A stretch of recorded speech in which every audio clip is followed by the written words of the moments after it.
Hey guys, Jake Carlson here, host of the Modern Leadership Podcast. Are you ready to focus on amplifying your leadership superpowers? Let's go! Good morning, my friends, and happy Thursday. It is so good to be back with you again this week on Modern Leadership, and I'm excited to invite back one of my favorite guests, Mark Podolsky, the Land Geek. We caught up with him in episode 41, way back in 2017. And if you didn't catch that episode, you'll really enjoy it. But today, I'm excited to find out what he's up to in 2019. Before we do, Mark is the owner of Frontier Properties and has been investing in land full-time since 2001. He has completed over 5,000 land deals with an average ROI exceeding 300%. Of course, if he handles the financing, that average ROI exceeds 1,000%. You can see why I wanted to have him back on the show, right? He is the author of Dirt Rich and has automated 90% of his business through softwares and systems. Mark, it is so great to have you back. How are you? Jake Carlson, pulse is still normal. Respiration's fine. I'm so excited to be back. Thank you so much. Well, and the important thing is you're back on the treadmill, right?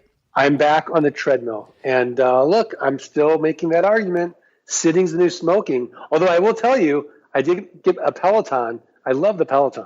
Have you biked in the past, or is this something new?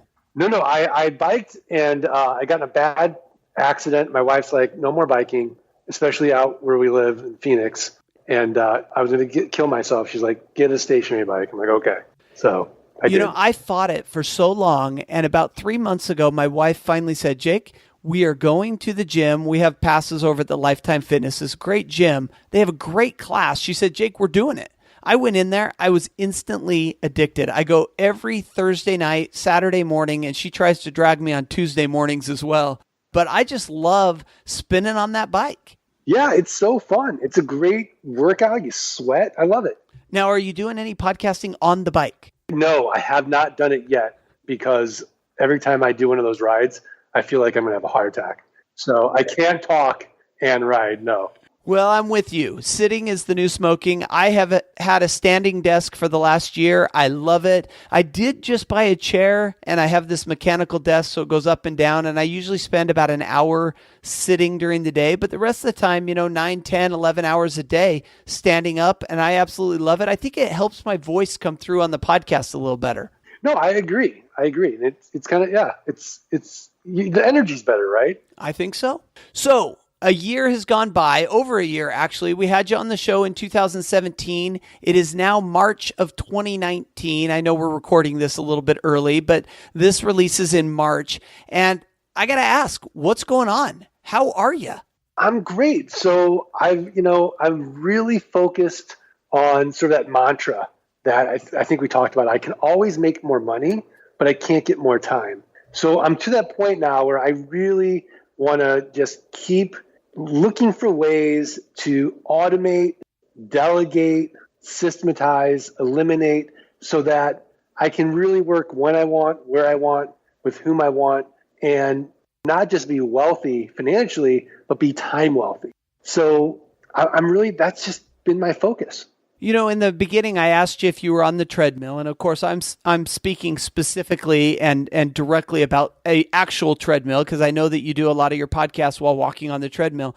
But a lot of our listeners are stuck on the treadmill of life, and they're just going through the same routine over and over and over again, and they just don't know how to get off. I had a call just a couple of minutes ago before we got on the call with a guy who's really he feels beat up. He just doesn't know where to go with his life. He's a lawyer, and he's just stuck on this treadmill. And so I want to ask the master, somebody who's automated 90% of his business, where do we start? How do we get this mindset that we can automate our businesses and that we can actually go after clients that we know and want to work with? The first place you start is sort of this internal kind of taking stock, right? And looking at your day unemotionally. What are you doing every single day? And sort of looking at it unemotionally. And then when you look at the things that you're doing every day, be honest with yourself. What do you hate to do? And if what you hate to do can be automated, systematized, or delegated, that's where you want to start, is get those things out that are just energy sucks. That's the first place I would start. But even to rewind it further, I would look at, what's my why? Like, why am I waking up every single day? Like, what do I really want to do in life? Let me ask you about this one, Mark, because this is important. Because you and I are very excited. We're very optimistic. We see a lot of potential in the future, and it's hard to keep us in bed. But I'm looking at this gentleman that I just got off the phone with, and it's tough for him to get out of bed. I mean, he just doesn't see a whole lot of opportunity in the future. So how do we take the enthusiasm, the excitement that you and I possess, and infuse it into somebody or help them? I mean, maybe we can't motivate them. Maybe we can't inspire them, but how can we get them to inspire themselves if they're really struggling on this of seeing opportunity in the future? Yeah. I mean, when you're in that state, it's really easy for somebody like you and me to give them advice, right? Like, just do it, right?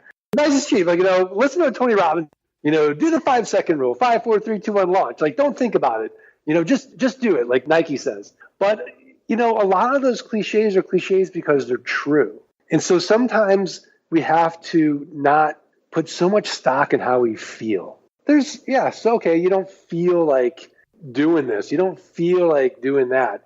You're overwhelmed by it. So what? Nothing's easy. So just accept that, right? Like, anything you do ain't going to be easy. Well, if we go back to your story, when you started out, you came out here to Phoenix, you were working in investment banking, you were basically burning the midnight oil, you were working all the time, burning the candle at both ends, if you want to go back to some of these cliches. And that's kind of where a lot of us start out, right? Because historically and traditionally, we go to school, we're told that this is the way to do it, and we kind of get onto that treadmill. At some point, you broke out. And we know your story. If we go back to episode 41, you had the opportunity to invest a little bit in land and you kind of caught the bug. But maybe our listeners don't need to invest in land or they don't need to catch that bug. But there is that little bit of bug. And what I hear you saying, and correct me if we're wrong, but you got to just take that first step forward. Like, life is tough. We all go through ups and downs, and there's going to be things that are going to knock us out of the saddle. But we need to just jump back up on the horse. Is that what you're saying? Exactly. That's exactly what I'm saying, is you got to start somewhere. You got to take action somewhere, and that action will build momentum. And then before you know it, you'll start going down this path that is going to be exciting and challenging. And, maybe you figure out, like, okay, like, let's pick on your lawyer friend. Like, maybe he wants to start a podcast, right? Well, he doesn't even know the first thing about it. Well, first thing is he can shortcut it. Go to the biggest, baddest podcaster out there and let them mentor him. I'm sure there's courses out there. Like, just start doing something, innovating in that way. So you don't have to copy, let's say, John Lee Dumas, but you can sort of take sort of the processes and systems he has in place to have a huge podcast and just copy it and just kind of just start taking action. And maybe not focus necessarily on trying to do what other people are doing, but really finding your passion. Like, for you, you're the land geek. You love it. You're passionate about going out there, finding these land opportunities, and then finding and structuring deals that make it work. I got to tell you, when I got done with episode 41, I had multiple conversations with my wife because you had inspired and fired me up about the land.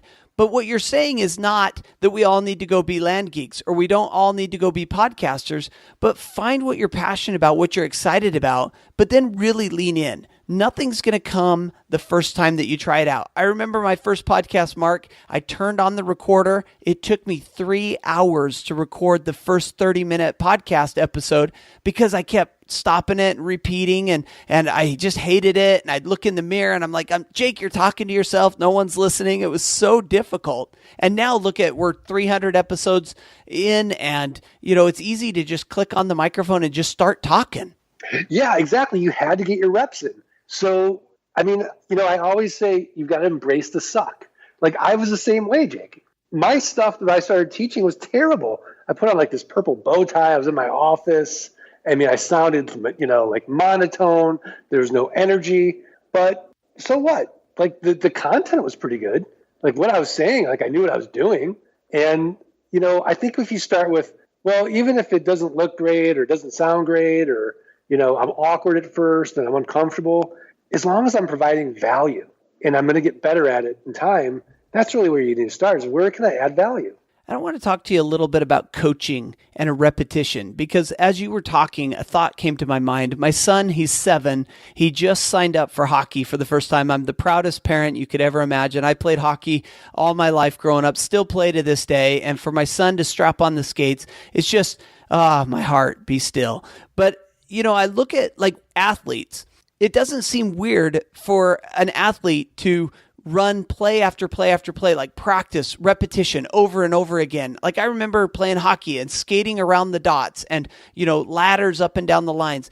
And then it's not uncommon. And not only is it not uncommon, but it's necessary that we have these coaches that direct us and tell us what we're doing wrong and record us and play it back to us. Then we switch over to the business world, and all of a sudden it seems a little bit weird to try to get our reps in, or it seems a little bit weird to go out and hire a coach or to work with a mentor. What does that sound like to you? I agree with you. Like, I have mentors. I have many mentors, and I've always used coaches. And I think that I really don't know why people wouldn't do that. Maybe it's ego, or maybe it's this idea that I got to go it alone, like the lone wolf kind of thing. I think there might be this myth out there that, this self-made man kind of thing. Well, no one's self-made, right? Like everyone got help from someone, and it's a myth. So I don't know, but I think about my own son when he started playing basketball, because I love basketball, and he'd be dribbling that ball and hit his foot. He'd run out in the street. I'd be freaking out like, oh no.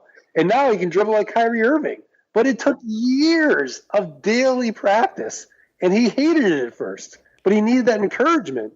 No, it's okay. Like, keep going. So I don't know how to go back as an adult and coach somebody to have beginner's mind, except to say, have beginner's mind. Like, find your inner child and sort of, treat yourself like you would your own son or daughter. Yeah, I love this idea of the beginner's mind, a phrase that I hadn't heard before, but it really resonates with me because I look at some of the culture that we're creating through this instant gratification, where we have, Facebook and we get an instant likes, or we're going to Instagram and people are thumbs upping everything that we do. And it's creating this culture of like, I want it yesterday.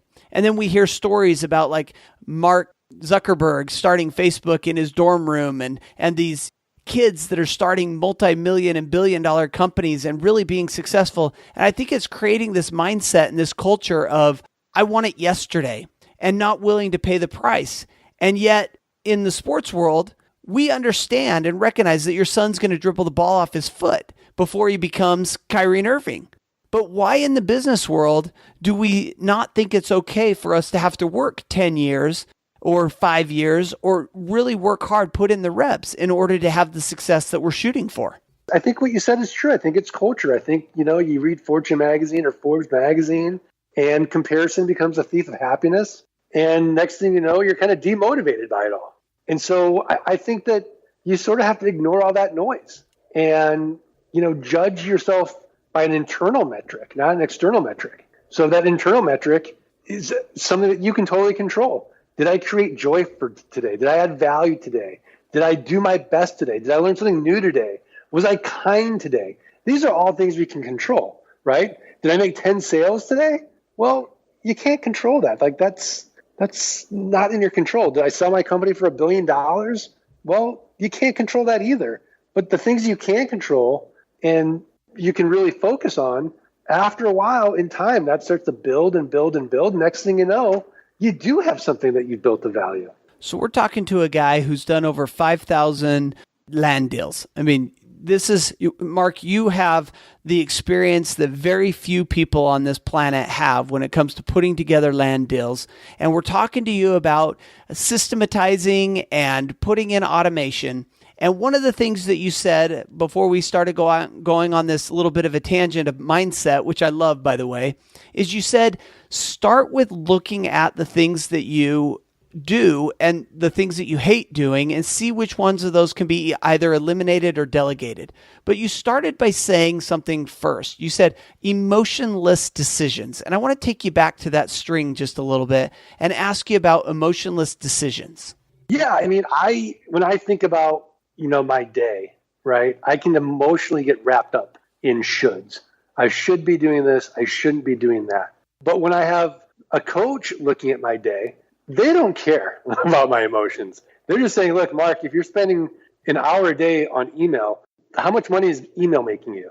No, you don't need to check out the email. Like, I can eliminate that. Like, so having these fresh, emotionless eyes really helps me. But even before that, if you can do it yourself and see, like, okay, the 80-20 rule, right? What are the 20% of activities I can do that are really going to create 80% of the value? And when you look at it emotionless, like for my business, it's really two things. It's mailing and marketing. Creating a website, no money, right? Working a logo, no money. All of these things that might be fun. Setting up an LLC, no money. But you know what makes me money? Sending out offers, right? 25, 30 cents on the dollar. Doing maybe county research. Those things make money. And then I can start there and I can get better at that. And then from the marketing side, that makes me money. So that's where I want to spend my time. Where can I create the most impact? And I think you have to look at your day like that. How do you keep yourself from falling into the trap of dealing with the immediate, dealing with the fires that pop up? Because I think when you're making emotionless decisions, like today, I can make an emotionless decision of saying, tomorrow, I'm not going to be caught up in my email. I'm going to focus on the 4 things that I need to do that are going to generate revenue for my business. And then tomorrow I wake up and all of a sudden I see the red circle on my, my Mac that tells me I have an email, or, I hear the bing in my ears that say I have something. How do you keep yourself disciplined to what needs to be done and not get caught up in the immediate? Well, because I just know I'm not a surgeon. No one's going to die if I don't answer them right away. No one. There are no real emergencies. And I meditate every morning because then I have total awareness of how crazy my thoughts can be, and I can feel the stress. I can let it go, and I can get back to okay, the really, really important stuff gets done first. Look, I check email twice a day, 10 o'clock and 4 o'clock. That's it. I'll check Facebook twice a day, 10 o'clock and 4 o'clock. The rest of my day, I'm working on doing the things that are the most impactful. So I don't completely ignore them, but I'm really super aware that there are no real emergencies. It's just my ego. It's just me trying to think, if I don't get back to this person, they're going to be so upset. They're not. I'm not that important. You know what I mean?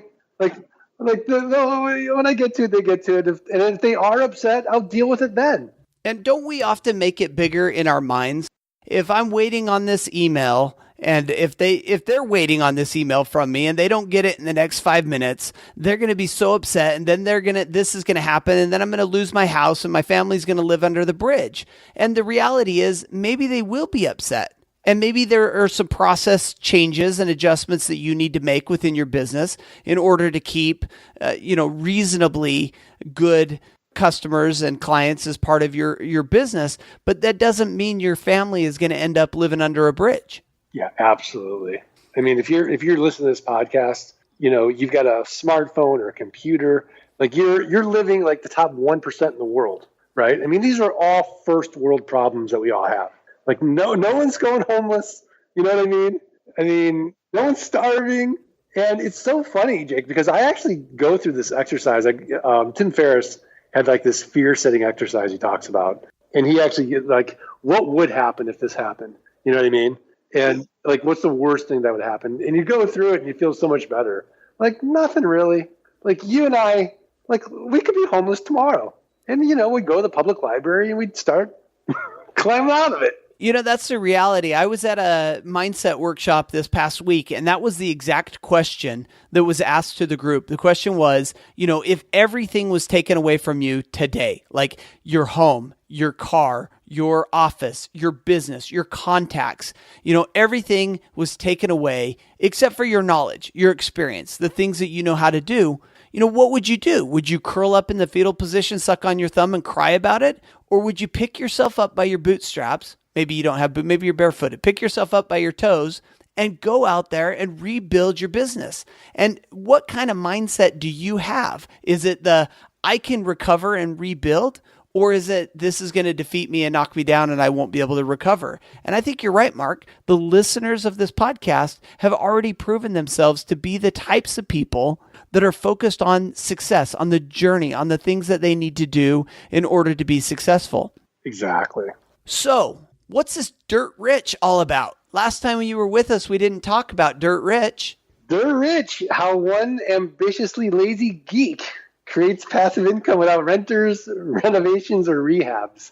So it's a lot about my story, how I got into land investing, and then just how to do the business. It's really an easy read book. So I love it. So what caused you to write it? Because I know that things were going very well. You were keeping yourself busy as you like to be. What triggered in your life that said, now is the time for Dirt Rich? So I just really felt that for me to get my message out and fulfill my purpose of ridding the world of solo economic dependency, which means if you're not working, you're not making any money. So to really help people create more passive income, more freedom, more time wealth in their lives, I thought, I've got to write this book because that's going to be such an easy way to spread that message. And so I did. And I didn't think I'd enjoy the process as much as I did. I really enjoyed it, actually. And I'm going to write a new one this year. Yeah, what do you got? What do you got on your mind for this year? Dirtier and Richer. So it's going to be the sequel, Dirtier and Richer, or Dirt Richer. And it's going to be about, how I created automation, the virtual systems, and the virtual assistants and the systems to work an hour a week in my business and really create freedom. Yeah, and this is huge. And I think that this is going to be a bestseller because this is what we need as entrepreneurs, as leaders, as those of us out there trying to do our own businesses or trying to take the businesses that we run and operate in to the next level. Automation is so vitally important. And nowadays, there are so many tools available, and these tools are not as expensive as you would think they are to bring into your business, bring the system into your process and really take it to the next level. And I have noticed just in my business, Mark, what has happened as we've been able to automate more and more stuff. And frankly, I'm just a rookie at this. I'm just a novice. I have so much more to do. I've caught a little glimmer of it and I want more of it. Yeah, absolutely. I mean, today it's the best time ever to be an entrepreneur. And in between Upwork, Fiverr, Zapier, Airtable, Smartsheet, Podio, Trello, Process.st, like there's so many tools out there to automate and just make your life so much better. It's unbelievable. And we go back to how we started this podcast, and it's really about starting with these emotionless decisions, identifying the stuff you don't like doing in your business or the stuff you shouldn't be doing in your business, and finding ways to automate that process or to delegate that process and let somebody else handle it so that you can focus on the highest and best use of your time. And so, Mark, before we let you go today, last bit of advice or something you want to leave from us, and then I want to shift to the section you may recall learning from leaders and find out a little bit about what you're reading these days. But before we go there, last bit of advice or thought on this topic of automation. So, I would say that if you're not utilizing, I'll tell you what I would say. My tip would be Zapier. If you're not checking out Zapier every day and automating one thing every day, I don't know why, because you can, and it's really easy to do. And if you can't do it or you're technically not advanced, go to Fiverr.com and have somebody do it for you for $5. Yeah, give us an example of something that we could easily just do today or tomorrow that would make a big difference using Zapier. I use it for a lot of my marketing, but give us an example of what somebody should be doing and looking at with using Zapier in their business. Okay, so this is what I created today. I went out, and so I've got a web class that teaches my model. And so I thought, okay, well, I'm going to do some marketing. And I went to Eventbrite and I created an Eventbrite post. And then I went to Zapier and they have a API with Eventbrite. So if somebody registers for that web class on Eventbrite, it will immediately then take them to my Aweber email responder and it'll put them onto the right list. And I don't have to do anything. So it's that simple. And that way I can communicate with them and start building my email list on an automated basis using all the traffic of Eventbrite. So I don't need to spend money on SEO or Google. Eventbrite's already done a great job of it. So anyone who's using keywords like passive income or real estate, they might find me. And this is a great way I can start building my list. Yeah, I think this is a great example. The one that I was using, I had, a 5-day kind of challenge, 5-day course that people would register for on Facebook. And then Zapier would put them all into my responder, which would send out the emails on a daily basis for 5 days for the challenge, keep people up to speed. And then, of course, after they go through the course or through the challenge, if they purchase the course, then they go through a different process. If they don't purchase the course, no problem. They just join, my normal mailing list that goes out every Friday, and it's all automated. I don't even have to blink. In fact, I was consulting with someone the other day, and one of my email responders has been set up for 2.5 years, and it hasn't been adjusted. It's run perfectly for 2.5 years without me being involved in it at all. And that's the power of automation, getting all of that done, which what used to in the 80s, we'd have to hire somebody to do all that for us. Today, a computer system will just do it. And I love that topic. So thank you for sharing that. Mark, the next section, my favorite section, learning from leaders. Last time we had you on, we found out about your favorite movie, Shawshank Redemption, and some of the books that you're reading. And I want to just catch up with you and just see what you're reading currently. What's on your Kindle or bedside table today? So right now I'm reading This Is Marketing by Seth Godin, 21 Lessons for the 21st Century by Yuval Noah Harari, The Outsiders by William N. Thorndike. Now that one is a little bit more for public company CEOs or public company investors. But even as an entrepreneur, I'm still getting something out of it, right? Just the way Warren Buffett would think and the way that they, deploy capital. I reread Essentialism by Greg McKeown, great book, and then Blue Ocean Shift, which is the second book about Blue Ocean strategy. Yeah. So you've got a number of books on the bedside table, going through them right now. Great books, all of them. I've heard or read most of them. How about a motivational philosophy or quote? Last time you shared with us Zig Ziglar, willing to live like most people won't, so you can live like most people can't. What's a new philosophy, quote, or mantra that you're living by these days? Embrace the suck. Yeah. And by the way, that was the title of episode 41, Embrace the Suck. I love that mantra. Final question for you before we get to the conclusion, and that is, what's the book that you most often gift to friends, family, or colleagues? The One Thing. I love that book. I love that book too. Yeah, maybe the 12-week year. I think those are great books. Yeah, I actually never read the 12-week year, though it's been recommended a number of times, so I'll have to pick that up. But I couldn't agree more with the One Thing. Just a great book. Mark, your time, as always, has been well spent with us. Thank you for jumping in and talking about some of these things. Before we let you go, we didn't talk a whole lot about the courses that you run and kind of what your real prime business is. So give us a little tidbit of what that is, and then tell us how we can find out more about you.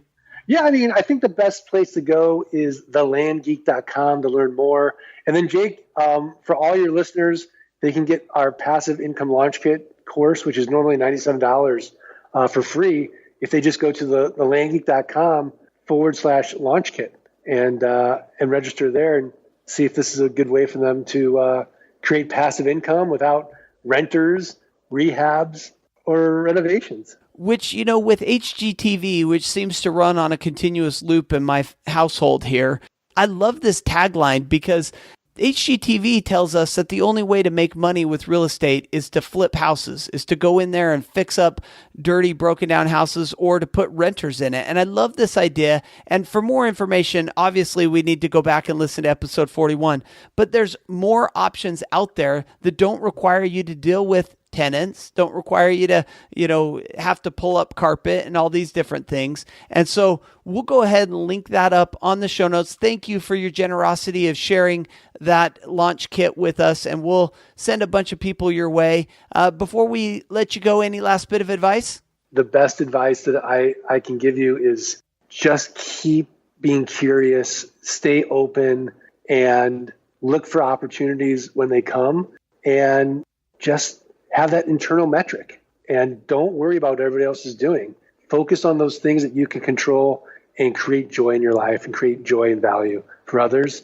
And in the end, it's all going to work out. Well, Mark, again, thank you for joining us, for being this week's guest expert. Last time, we promised we were going to get together as fellow Phoenicians and grab some coffee. We didn't do that. We're going to have to do it this next time. But thank you for spending your time with us this day. Anytime, Dick. Thanks.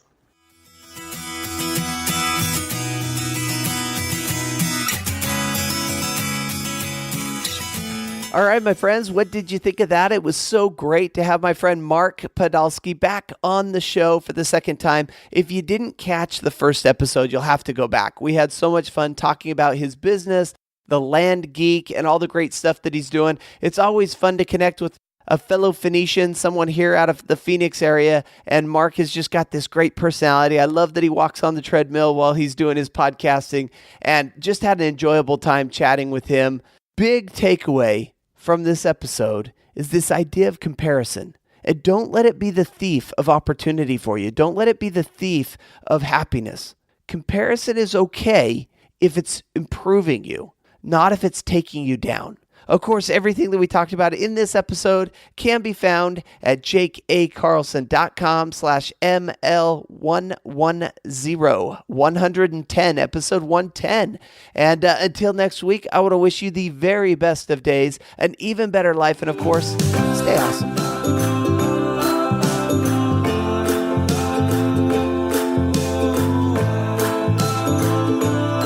Thanks for listening to the Modern Leadership Podcast. You can find me on Facebook at Speaker Jake, on Twitter at Jake A. Carlson, and of course the website, jakeacarlson.com. See you there.